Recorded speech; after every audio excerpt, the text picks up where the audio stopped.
हरे कृष्णा, राधे राधे। कैसे हैं आप सब लोग? आप सबका हमारे वीडियो में बहुत बहुत स्वागत है। अगर आपने हमारे चैनल को सब्सक्राइब नहीं करा है तो प्लीज़ उसको सब्सक्राइब कीजिए, बेल आइकन को दबाना ना भूलें। आज अपनी इस वीडियो हम राधा अष्टमी के बारे में बात करने वाले हैं कि राधा अष्टमी कैसे मनाई जाती है, किस प्रकार व्रत रखा जाता है और उसको व्रत रखने का महत्व क्या है। तो आइए अपना वीडियो शुरू करते हैं। भादो महीने के शुक्ल पक्ष में अष्टमी मनाई जाती है, जिसे राधा अष्टमी कहा जाता है। राधा बिना श्री कृष्ण भगवान अधूरे हैं, इसलिए राधा अष्टमी को भी श्री कृष्ण जन्माष्टमी की तरह धूमधाम से मनाया जाता है। इस साल 26 अगस्त को पड़ रही है राधा अष्टमी। आइए हम आपको राधा अष्टमी की महिमा के बारे में बताते हैं कि इसका महत्व क्या है। राधा अष्टमी का व्रत करने से घर में धन की कमी नहीं होती और समृद्धि आती है। ऐसा माना जाता है कि अगर किसी भक्त को अपने इष्ट देवता को मनाना है तो उन्हें सबसे पहले राधा रानी को खुश करना होगा। इसलिए सभी भक्त राधा रानी की आराधना करने में, राधा अष्टमी के व्रत को करने में जुट जाते हैं और राधा अष्टमी के व्रत को करने से सारे पाप दूर होते हैं। वो कहते हैं ना, राधे राधे जपो चले आएंगे बिहारी। अब बरसाने में राधा अष्टमी में बहुत ही धूमधाम से मनाई जाती है। ब्रज में बहुत उमंग होता है, बहुत उत्साह मनाई जाती है। अष्टमी के दिन बरसाने की ऊंची चोटी पर मौजूद गवार वन में भक्तगण परिक्रमा करते हैं। वृंदावन के राधा वल्लभ मंदिर में उत्सव की धूमधाम देखते हैं। मंदिर में राधा रानी के जन्म के बाद भोग लगाया जाता है, उनका श्रृंगार करा जाता है, बधाइयाँ गाई जाती हैं। इसके अलावा दूसरे मंदिरों में बहुत धूमधाम से उत्सव मनाया जाता है। आइए हम बात करते हैं राधा अष्टमी के व्रत कैसे करना चाहिए। सबसे पहले सुबह भक्त को उठकर स्नान करना चाहिए और स्वस्थ वस्त्र पहनने चाहिए। अपने घर के मंदिर में लाल कपड़ा, पीले रंग का कपड़ा या गुलाबी रंग का कपड़ा बिछाना चाहिए। उस पर एक मुट्ठी साबुत अक्षत रखकर उस पर तांबे का लोटे में जल भर के रखना चाहिए। उस लोटे के अंदर एक सिक्का डालना चाहिए। अगर चांदी का सिक्का हो तो बहुत ही अच्छी बात है।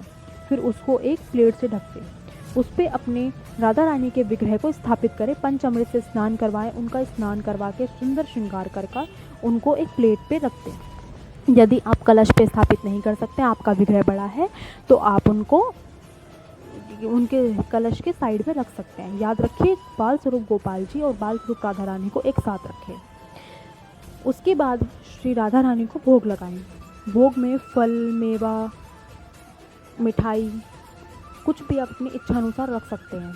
अगर चावल की खीर हो तो बहुत ही अच्छी बात है। इसके बाद व्रत करने का संकल्प लें। पूरा दिन व्रत करें और शाम को फलाहारी भोजन से व्रत खोलें। दूसरे दिन व्रत का पारण करें। सबसे पहले ब्राह्मणों को भोजन कराएं। यदि आप भोजन नहीं करवा सकते हैं तो मंदिर में अपने श्रद्धा अनुसार दान दीजिए। याद रखिए, जिस प्रकार बिहारी जी की पूजा, गोपाल जी की पूजा जन्माष्टमी के दिन रात्रि 12 बजे की जाती है, उसी तरीके से राधा रानी की पूजा दिन में 12 बजे करी जाती है। और इस बार 26 अगस्त को राधा अष्टमी पड़ रही है।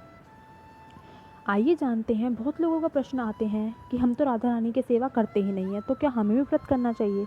तो जी बिल्कुल, यदि आप राधा रानी की सेवा नहीं करते हैं तो भी आपको व्रत रखना चाहिए, क्योंकि वो तो आपने सुना ही होगा ना, राधे राधे जपो चले आएंगे बिहारी।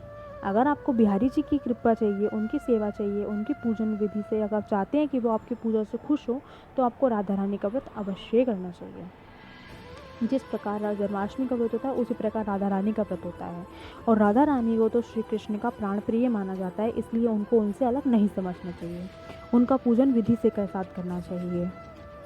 जिन लोगों के पास राधा रानी का विग्रह नहीं है, वो कोई चित्र ले सकते हैं या फिर राधा कृष्ण की किसी मूर्ति ले सकते हैं। यदि आपके पास वो भी संभव नहीं है, तो अगर किसी कैलेंडर में राधा रानी है तो आप उनका पूजन कर सकते हैं, उनको अक्षत मूली चढ़ा सकते हैं।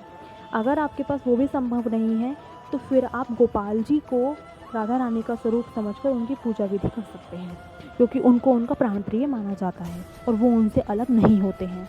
ये थी हमारी राधा अष्टमी से रिलेटेड वीडियो। अगली वीडियो जल्दी ही आपके पास लेकर आएंगे। तब तक के लिए हरे कृष्णा, राधे राधे।